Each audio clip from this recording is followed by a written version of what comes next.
Hello students, तो आ गई फिर से एक नया अध्याय लेकर। और उनके अध्याय में आज हम करेंगे उनके काव्यांश आधारित बहुविकल्पीय प्रश्न। तो शुरू करें उससे पहले बता दें कि ये काव्यांश आधारित बहुविकल्पीय प्रश्न जो हम करने जा रहे हैं ये क्लास 10th हिंदी कोर्स ए की हमारी बुक है शुतज भाग 2, उसके काव्य खंड का अध्याय है। तो काव्य खंड के अध्याय जाहिर सी बात है काव्यांश आधारित प्रश्न ही रहेंगे। तो आज का जो हमारा अध्याय है वहां पर दो कविताएं हैं इस अध्याय में। पहली है यह दंतुरित मुस्कान और दूसरी है फसल। ये दोनों कविताएं हमारे सामने नागार्जुन जी ने प्रस्तुत करी है।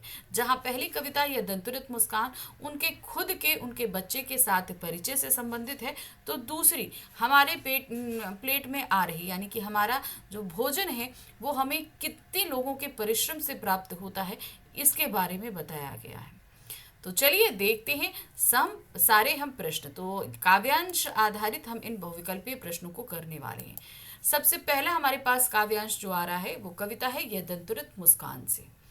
तुम्हारी यह दंतुरित मुस्कान मृतक में भी डाल देगी जान, धूल दूसर तुम्हारे ये गात छोड़कर तालाब मेरी झोपड़ी में खिल रहे जलजात, परस पाकर तुम्हारा ही प्राण पिघल कर जल बन गया हो कठिन पाषाण, छू गया तुमसे कि झरने लगे शेफालिका के फूल, बांस था की बबूल। तो यहाँ पर कवि नागार्जुन जो है अपने बच्चे की पैदाइश के बाद बाहर चले गए और बच्चा धीरे धीरे जो बड़ा हुआ तो अब क्या है वो उनको पहचान नहीं पा रहा। बहुत दिन बाद उन्होंने अपने बच्चे को देखा तो देखकर वो बहुत प्रसन्न है। तो कहते क्या है, अब बच्चे से जब मिल रहे हैं तो उसके छोटे छोटे से दांत निकल आए हैं, तो इसलिए बोला दंतुरित मुस्कान। छोटे छोटे दांतों वाली जो मुस्कान होती है वो ऐसी है कि वो मरते हुए व्यक्ति पर भी जान डाल दे। तो ये तो पॉसिबल नहीं है कि मरते व्यक्ति पे जान डाले, अर्थात जो व्यक्ति अपने जीवन की आशा खो चुका है वो भी तुम्हारी इस मुस्कान देखकर जीने के लिए तड़प उठेगा। धूल दूसर तुम्हारे ये ज्ञात, अब बच्चा क्या है वो जमीन में खेल रहा है तो उसका पूरा शरीर जो है वो धूल से सन गया है। तो उसको देखते हुए क्या कहते हैं कि उसका धूल से सना हुआ शरीर देखकर कहते हैं कि देखो आज तालाब छोड़कर कमल जो है वो मेरी झोपड़ी में खिल गया है, परस पाकर तुम्हारा ही प्राण पिघल कर जल बन गया होगा कठिन पाषाण, यानी कि तुम्हारे हाथ के टच से जो है पाक जैसे तुमने कठिन जो है कठोर पत्थर को छू लिया और उसको वो पिघल कर जो है वो जल बन गया। ये चीज उन्होंने कहा ये तो पॉसिबल नहीं है। तो यहाँ पर कहने का तात्पर्य है जिनका हृदय बहुत कठोर था वो तुम्हारे इस मुस्कान को देखकर ही पिघल गए होंगे, यानी कि उनके अंदर भी विनम्रता आ गई होगी। छू गया तुमसे कि झरने लग पड़े शेफालिका के फूल, बांस थाप की बबूल, यानी कि ऐसे लोग या जो जिनका बिहेवियर जिनका जो व्यवहार होता है वो बांस की तरह शुष्क और बबूल की तरह चुभने वाले होते हैं, वो भी तुम्हारी इस मुस्कान को देखकर बिल्कुल विनम्रता के स्वरों में आ जाते हैं, यानी कि जैसे कि शेफालिका के फूल झड़ने लगे हों बबूल और बांस के पेड़ों से, इस तरीके से हो जाता है। अब इस पर आधारित हमारे पास में पाठ प्रश्न है 5। पहला है काव्यांश के आधार पर बताइए कि बच्चे की मुस्कान किसे पिघलाने में समर्थ है, किसको पिघलाने में समर्थ है, कठोर पत्थर को, पहाड़ को, कठोर व्यक्ति के मन को या संपूर्ण वातावरण को। तो जो है बच्चे की मुस्कान वो कठोर व्यक्ति के मन को पिघलाने में सक्षम है यानी कि समर्थ है। जो इंसान बहुत कठोर हृदय होता है वो भी एक बच्चे की मुस्कान देखकर बहुत ही ज्यादा विनम्र हो जाते हैं। झोपड़ी में कमल खिलने का क्या तात्पर्य, झोपड़ी में कमल का फूल खिला है इससे क्या तात्पर्य है। झोपड़ी का सुगंधित वातावरण, गरीबी में भी आनंद की अनुभूति, आर्थिक संपन्नता, झोपड़ी में कमल के फूलों की सजावट। तो यहाँ पर गरीबी में भी आनंद यानी कि झोपड़ी के तात्पर्य से क्या पता चल रहा है कि वो गरीब है, और उसमें कमल का फूल खिला होना क्या बताता है कि उन्हें उस झोपड़ी में भी आनंद की प्राप्ति हो रही है। तो क्या है, गरीबी में भी आनंद की अनुभूति हो रही है, अर्थात उस बच्चे के कारण वो जिस भी कंडीशन में है उन्हें बहुत आनंद प्राप्त हो रहा है। प्रस्तुत काव्यांश में किसकी मुस्कान की विशेषता का वर्णन किया गया, किसकी मुस्कान की विशेषता के बारे में बताया जा रहा है, बाल शिशु की, प्रसन्नचित्त बालकों की, ग्रामीण बालकों की या ये सभी। तो यहाँ पर एक छोटे बच्चे की मुस्कान के बारे में बात करी जाए, जो बच्चा छोटा सा होता है ना उसके मुस्कान के बारे में बात की जा रही है। काव्यांश के अनुसार शिशु का शरीर कैसा है, छोटे बच्चे का शरीर किस तरीके का है? आभूषणों से युक्त है, कमल के फूलों से युक्त है, सूर्य के समान आभा युक्त है, या धूल से सना हुआ है? तो क्या है? धूल धूसर तुम्हारे यही गात, अर्थात तुम्हारा ये शरीर धूल से सना हुआ है। तो सही क्या, उसका शरीर कैसा है? धूल से सना हुआ उसका शरीर है। बच्चे के स्पर्श मात्र से क्या परिवर्तन हुआ है? अगर बच्चा किसी को से छू ले तो क्या हो रहा है वहां पर? कमल के फूल खिलने लगे हैं, मृत व्यक्तियों के प्राणों का संचार होने लगा है, शेफालिका के फूल झरने लगे हैं, बबूल के पत्ते गिरने लगे हैं। तो क्या होता है? स्पर्श मात्र से जो है वो शेफालिका के फूल झड़ने लगे, अर्थात तुम्हारा जो परस पाकर है, यानी कि तुम्हारा मात्र स्पर्श से जो है वो क्या होता है कि जो बांस और बबूल की तरह कट शुष्क और चुभने वाले वक्तव्य वाले जो इंसान हैं उनसे भी विनम्रता आने लगती है, यानी कि शेफालिका के फूल उनसे झड़ने लगते हैं। चलिए आगे का काव्यांश देखते हैं। अगला काव्यांश है हमारे पास में, तुम मुझे पाए नहीं पहचान, देखते ही रहोगे अनिमेष, थक गए हो आंख लूं मैं फेर, क्या हुआ यदि हो सके परिचित न पहली बार, यदि तुम्हारी ना माँ ना माध्यम बनी होती आज, मैं ना सकता देख मैं ना पाता जान, तुम्हारी यह दंतुरित मुस्कान। तो यहाँ पर बताते हैं कि जब वो उनसे कभी बच्चे से मिले हैं तो बच्चा पहचान नहीं पाया, तो क्या है, बच्चा लगातार देख रहा है। तो वो कह रहे हैं क्या हुआ तुम मुझे नहीं पहचान पाए, जो तुम मुझे लगातार देखे जा रहे हो बिना पलक झपकाए, तुम थक जाओगे इसलिए मैं ही तुमसे अपनी आंखें हटा लेता हूँ, क्या हुआ कि हम पहली बार अगर परिचित नहीं हो सके, तुम्हारी माँ अगर माध्यम नहीं बनी होती तो हम शायद एक दूसरे से मिल भी ना पाते। बात सही है, माँ ने अगर बच्चे को जन्म ना दिया होता तो वो पिता से तो मिल ना पाता, यानी कि कवि से ना मिल पाता। तो इस पंक्ति के माध्यम से वो अपनी पत्नी को भी धन्यवाद दे रहे हैं। मैं ना पाता जान तुम्हारी ये दंतुरित मुस्कान, अर्थात मैं तुम्हारी इस खिलखिलाती हुई मुस्कान का जो है आनंद भी ना उठा पाता। अब इस पर आधारित हमारे पास बहुविकल्पीय प्रश्न है। कवि को अपलक कौन निहार रहा है? कौन जो है वो बिना पलक झपकाए, अपलक मतलब अभी यहाँ पर अनिमेष शब्द आया है ना, तो अनिमेष का मतलब होता है अपलक देखना, बिना पलक झपकाए देखना। पत्नी, माँ, अबोध शिशु या अनजान व्यक्ति, तो कौन देख रहा है? वो है अबोध शिशु, वो छोटा सा बच्चा उन्हें अपलक देख रहा है बिना पलक झपकाए। नन्हे बच्चे का कवि से परिचय किसने कराया है? स्वयं कवि ने, वहां उपस्थित लोगों ने, शिशु की माँ ने, या कवि की माँ ने? तो किसने उसका परिचय कराया है? शिशु की माँ ने, यानी कि उस छोटे से बच्चे की माँ ने ही कवि का परिचय उस बच्चे से कराया है। बच्चे द्वारा कवि को ना पहचान पाने का क्या कारण था? अब बच्चा कवि को नहीं पहचान पा रहा, इसका कारण क्या है? बच्चा कवि को पहली बार देख रहा था, बच्चा कवि से पूर्णतः अपरिचित था, कवि प्रथम बार बच्चे से भेंट कर रहा था, या सभी कथन सत्य हैं? तो पहली बात तो यहाँ पर है, हम अगर देखेंगे तो सारे कथन सत्य हैं। बच्चा कवि को पहली बार देख रहा था, कवि बच्चा से पूर्णतः अपरिचित था, नहीं पहचानता था, और प्रथम बार ही भेंट हो रही थी। तो सही क्या है यहाँ पर? ये तीनों ही सही है। तो हम यहाँ पर लगाएंगे फोर्थ वाला कि सभी कथन सत्य हैं।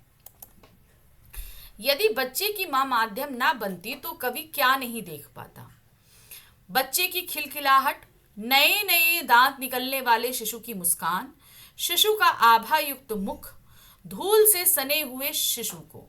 तो क्या नहीं देख पाता? तुम्हारी यह दंतुरित मुस्कान, यानी कि नए नए दांत निकलने वाले शिशु की मुस्कान को। तो सही ऑप्शन है सेकंड वाला। अनिमेष का क्या अर्थ होता है? एक टक देखना, विनम्रता पूर्वक देखना, प्रसन्नता पूर्वक देखना, या पलक झपका कर देखना। तो अनिमेष का तात्पर्य होता है एक टक देखना। इसको एक तरीके से और बोल सकते हैं, बिना पलक झपकाए देखना, अपलक देखना, एक टक देखना, लगातार देखना, कुछ भी आए ऑप्शन में तो ध्यान रखना, इसको हम अनिमेष ही बोलेंगे। चलिए आगे पढ़ते हैं। अब हमारे पास जो नेक्स्ट काव्यांश आ रहा है ये हमारी फसल कविता से है। दूसरी कविता हमारी फसल है ना, उससे लिया गया है। एक के नहीं, दो के नहीं, ढेर सारी नदियों के पानी का जादू, एक के नहीं, दो के नहीं, लाख लाख कोटि हाथों के स्पर्श की गरिमा। एक के नहीं, दो के नहीं, हजार हजार खेतों की मिट्टी का गुणधर्म। तो इस कविता में क्या कह रहे हैं कि एक दो नदियां नहीं, बहुत सारी नदियों का पानी का जादू होता है। एक दो हाथों का नहीं, लाखों लाखों करोड़ों करोड़ों हाथों के स्पर्श की गरिमा से बनती है ये फसल। एक दो नहीं, बहुत सारे खेतों की मिट्टी के गुणधर्म से प्राप्त होती है ये फसल। तो फसल तो आगे दी गई है, लेकिन मैं आपको यहाँ पर बता दिया है मैंने। अब इस पर आधारित प्रश्न देखिए क्या है। फसल के उगने में किसका योगदान रहता है? अनेक व्यक्तियों के शारीरिक श्रम का, नदियों के जल का, खेतों की मिट्टी के गुणधर्म का, उपरोक्त सभी। तो जो हमारे पास अभी काव्यांश आया उसमें इन तीनों की बात की गई है। अनेक व्यक्तियों यानी कि किसानों के शारीरिक परिश्रम का होता है, नदियों के जल का होता है, खेतों की मिट्टी का होता है। तो हम यहाँ क्या लगाएंगे? उपरोक्त सभी, क्योंकि ऊपर तीनों ही चीजों का योगदान होता है एक फसल के बनने में। कोटि कोटि हाथों के स्पर्श की गरिमा से क्या अभिप्राय है? अब इन्होंने एक शब्द लिया, कोटि कोटि हाथों के स्पर्श की गरिमा। इसका अभिप्राय, इसका मतलब क्या है? किसानों के शारीरिक परिश्रम द्वारा फसल निर्माण से है, हाथों द्वारा बीजों को मिट्टी से रोपित करने से है, मशीनों के स्थान पर मानव श्रम को महत्व देने से है, उपरोक्त में से कोई नहीं। तो यहाँ कोटि कोटि यानी कि करोड़ों करोड़ों हाथों के स्पर्श की गरिमा का तात्पर्य है किसानों के शारीरिक परिश्रम द्वारा फसल निर्माण से। तो ऑप्शन यहाँ पर सही है नंबर 1। एक के नहीं, दो के नहीं, पंक्ति की आवृत्ति क्यों की गई है? बार बार एक के नहीं, दो के नहीं पंक्ति कई बार दोहराई गई है। ये किस लिए दोहराई जा रही है? सामूहिकता के भाव को प्रकट करने के लिए, गणना के लिए यानी गिनती के लिए, अलंकारिता के लिए यानी कि सिर्फ काव्य पंक्तियों को सजाने के लिए, या आवृत्ति भाव उत्पन्न करने यानी कि बार बार कोई चीज हो रही है इस भाव को व्यक्त करने के लिए। तो यहाँ पर एक के नहीं, दो के नहीं, हजारों नदियों के पानी का जादू का तात्पर्य है कि सभी समूह रूप में मिलकर परिश्रम कर रहे हैं। यानी कि सबका एक का परिश्रम नहीं होता, बहुत सारे लोग यहाँ मिलकर कार्य कर रहे हैं, बहुत सारी नदियां मिलकर जल दे रही हैं, बहुत सारी मिट्टी, खेतों की मिट्टी मिलकर काम कर रही है, बहुत सारे लोग, करोड़ों लाखों लोग के हाथ उसमें परिश्रम कर रहे हैं। तो यहाँ पर ये सामूहिकता के भाव को प्रकट कर रहा है कि सभी लोग समूह में इस बारे में काम करते हैं। फसल कविता में कवि ने किस विषय में बताया है? अब इस कविता में वो किस विषय में बात कर रहे हैं? फसल उत्पादन में मिट्टी की गुणवत्ता के सहयोग के विषय में, प्रकृति और मानव के परस्पर सहयोग के विषय में, किसानों के परिश्रम के विषय में, फसल उत्पादन में आवश्यक कारक तत्वों के विषय में। तो यहाँ पर इन्होंने जो बात करी है, इस पूरी जो फसल कविता अगर हम देखें तो उन्होंने प्रकृति और मानव के परस्पर सहयोग के बारे में तो बात करी है, जिसमें यहाँ पर प्रकृति किस तरीके से सहयोग कर रही है ये दिखाया गया है, और साथ ही साथ उसमें मानव का परिश्रम किस तरीके से लगता है, तभी फसल तैयार होती है।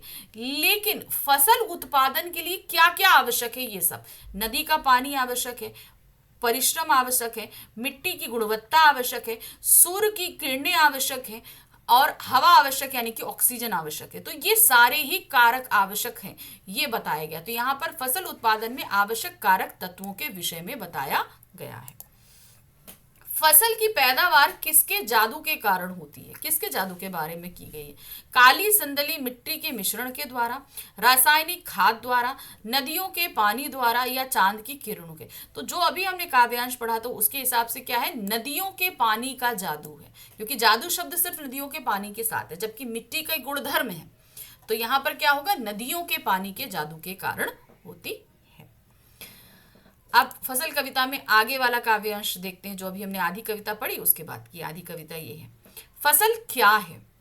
और तो कुछ नहीं, वह नदियों के पानी का जादू है, वह हाथों के स्पर्श की महिमा है, भूरी काली संदली मिट्टी का गुणधर्म है, रूपांतर है सूरज की किरणों का, सिमटा हुआ संकोच है हवा की थिरकन का। तो यहाँ क्या कह रहे हैं? फसल क्या है? फसल कुछ भी नहीं है, नदियों के पानी का जादू है, स्पर्श की महिमा है, हाथों के स्पर्श की महिमा है, भूरी काली संदली मिट्टी का गुणधर्म है यानी कि उसके अंदर के पौष्टिक गुण है, सूरज की किरणों का रूपांतर है, क्योंकि सूरज की किरणें मिलती हैं तभी वो जो है अपना, जैसे पौधे जो है फोटोसिंथेसिस करते हैं ना, वही चीज है, वो खाना बनाते हैं, तो तभी उससे बनता है, पेड़ बढ़ते हैं, तो सूरज की किरणों से होता है। सिमटा हुआ संकोच है हवा की थिरकन का, हवा के द्वारा जो है जो कार्बन डाइऑक्साइड आती है वो पेड़ पौधे सोख लेते हैं, फसल सोख लेती है, और ऑक्सीजन जो है वो रिलीज कर देती है। तो वो किससे उन्हें मिल रहा है, वो उनका खाना कार्बन डाइऑक्साइड, वो उन्हें हवा के द्वारा मिल रहा है। तो ये सारी चीजें मिलकर ही एक फसल का निर्माण करती हैं। अब इस पर आधारित काव्यांश आधारित प्रश्न है। फसल किसका बदला हुआ रूप है? नदियों के पानी का, सूरज की किरणों का, भूरी काली संदली मिट्टी का, या उपरोक्त सभी का? तो किसका बोला है? सूरज की किरणों का रूपांतरण है, तो सूरज की किरणों का बदला हुआ रूप है, तो यहां पर हम लिखेंगे सूरज की किरणों का। नेक्स्ट है, कवि के अनुसार फसल क्या है? अब कवि ने पूछा है कि आखिर फसल क्या होती है। मनुष्य के शारीरिक परिश्रम का फल है, प्रकृति के सहयोग का फल है, एक और दो दोनों हैं, या मिट्टी की गुणवत्ता पर आधारित है? तो सही क्या है यहाँ पर? मनुष्य के शारीरिक परिश्रम का फल भी है और प्रकृति का सहयोग भी है। प्रकृति में अब नदी भी आती है, मिट्टी भी आती है, सूरज भी आता है, हवा भी आती है, तो पूरा प्राकृतिक सहयोग हो गया। तो इस तरीके से यहाँ पर होगा पहला दूसरा दोनों, तो हम तीसरे में लगा देते हैं जहां पर ऑप्शन है फर्स्ट और सेकंड दोनों। नेक्स्ट आते हैं, हाथों के स्पर्श की महिमा पंक्ति में निहित भाव क्या है? हाथों के स्पर्श की महिमा, इस पंक्ति में क्या भाव निहित है? हाथों के स्पर्श मात्र से फसल निर्मित होती है, किसानों के हाथों का पसीना फसल उत्पादन के लिए आवश्यक है, फसल सामूहिक परिश्रम का फल है, या सभी कथन सत्य है? तो यहाँ जो फसल है वो सामूहिक परिश्रम का फल होती है, ये ध्यान रखिए। किसका? सामूहिक परिश्रम। हाथों के स्पर्श की महिमा के तात्पर्य से वो कई सारे लोगों जो आपस में मिलकर कार्य करते हैं उनकी तरफ जो है इशारा किया जा रहा है। कवि फसल के विषय में क्या मानता है? क्या मानता है? फसल का अपना कोई अस्तित्व नहीं है, प्रकृति का सहयोग पाकर फसल स्वयं निर्मित होती है, केवल मानव श्रम द्वारा ही फसल उत्पन्न संभव है, मिट्टी के गुणधर्म का फसल पर कोई प्रभाव नहीं। अगर हम सारे ऑप्शन देखें तो इसमें जो सबसे सही लगता है वो है कि फसल का अपना कोई अस्तित्व नहीं, फसल अपने आप नहीं हो सकती, फसल बहुत सारे लोगों की परिश्रम होता है, प्रकृति का सहयोग होता है, तब कहीं जाकर फसल का निर्माण होता है। तो फसल अब उसका अपना कोई अस्तित्व नहीं है, बहुत सारे लोगों और प्रकृति के परिश्रम का ही फल होती है। तो यहाँ पर सही है, फसल का अपना कोई अस्तित्व नहीं है। नेक्स्ट आते हैं, वायु का योगदान किसे विकसित करने में होता है? वायु किसको विकसित करती है? मिट्टी को, फसल को, किरणों को, या नदियों के जल को? तो वायु का योगदान होता है फसल को विकसित करने में, यानी कि फसल को बढ़ाने में। तुम्हारी ये दंतुरित मुस्कान कविता में पहली बार कवि को देखने पर बच्चे की क्या प्रतिक्रिया हुई? अब यहाँ पर से हमारे पास प्रश्न शुरू होते हैं, संपूर्ण पाठ आधारित प्रश्न। अभी तक हम काव्यांश आधारित प्रश्न देख रहे थे, अब हम देख रहे हैं पूरे संपूर्ण, यानी कि हमारी दोनों ही कविताओं पे आधारित प्रश्न आएंगे। क्या है? तुम्हारी यह दंतुरित मुस्कान कविता में पहली बार कवि को देखने पर बच्चे की क्या प्रतिक्रिया थी? बच्चा उसको पहचान नहीं पाया था, तो क्या है? वह अत्यंत प्रसन्न हो गया, वह खुश होकर कवि की गोद में चला गया, वह कवि को अपलक देखने लगा, वह कवि को देखकर डर गया। तो क्या हुआ था? वो कवि को अपलक यानी कि अनिमेष देख रहा था, एक टक देख रहा था। अगला प्रश्न है, छोड़कर तालाब मेरी झोपड़ी में खिल रहे जलजात, पंक्ति में कमल शब्द का प्रयोग किसके लिए किया गया है? तो यहाँ पर बच्चे के धूल से सने शरीर को देखकर कवि ने बच्चे को ही कमल का स्वरूप बोल दिया था कि तुम वो जो कमल जो है वो तालाब को छोड़कर आज मेरी झोपड़ी में खिल गया है। तो यहाँ पर कमल का तात्पर्य उस छोटे बच्चे से है। देखिए क्या है, फूलों के लिए किया है, बच्चे के लिए किया है, सजावट के लिए किया है, या आर्थिक विपन्नता दर्शाने के लिए किया है। तो किसके लिए किया है? वो बच्चे के लिए किया है या शिशु के लिए किया है। जो ऑप्शन में आपके आए वो उस तरीके से आप कर सकते हैं। नेक्स्ट आते हैं, शिशु को मधुपर्क का पान कौन कराता है? मधु मतलब होता है शहद और पर्क मतलब होता है चटाना। तो यहाँ पर शहद चटाने से तात्पर्य है कि बच्चे के लालन पालन, पोषण, खान पान, रहन, हर एक चीज का ध्यान किसने रखा? किसने रखा? माँ ने रखा। तो यहाँ सही ऑप्शन है कवि, बहन, माँ या अतिथि। तो यहाँ शिशु को मधुपर्क का पान माँ ने कराया है।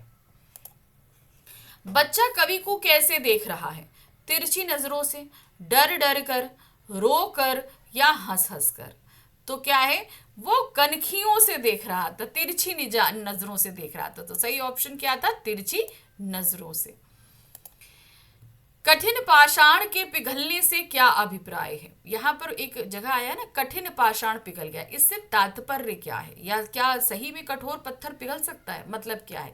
तेज धूप से पत्थर का पिघलना, कठोर पत्थर को तोड़ना, सभी का मन प्रफुल्लित होना, या कठोर हृदय वाले व्यक्ति का विनम्र बनना। तो यहाँ पर कठोर पाषाण के पिघलने से तात्पर्य है कठोर हृदय वाले व्यक्ति का विनम्र बनना, जो थोड़ा सा कहते हैं ना पोलाइट हो जाता है, उस तरह से तात्पर्य है। निम्नलिखित में से क्या फसल को उपजाने के लिए आवश्यक कारक तत्व नहीं है? आपको इसमें से बताना है क्या चीज जो है फसल के उपजाने के लिए जरूरी नहीं होती। ओलावृष्टि, नदियों का पानी, सूर्य का प्रकाश, कृषकों का श्रम।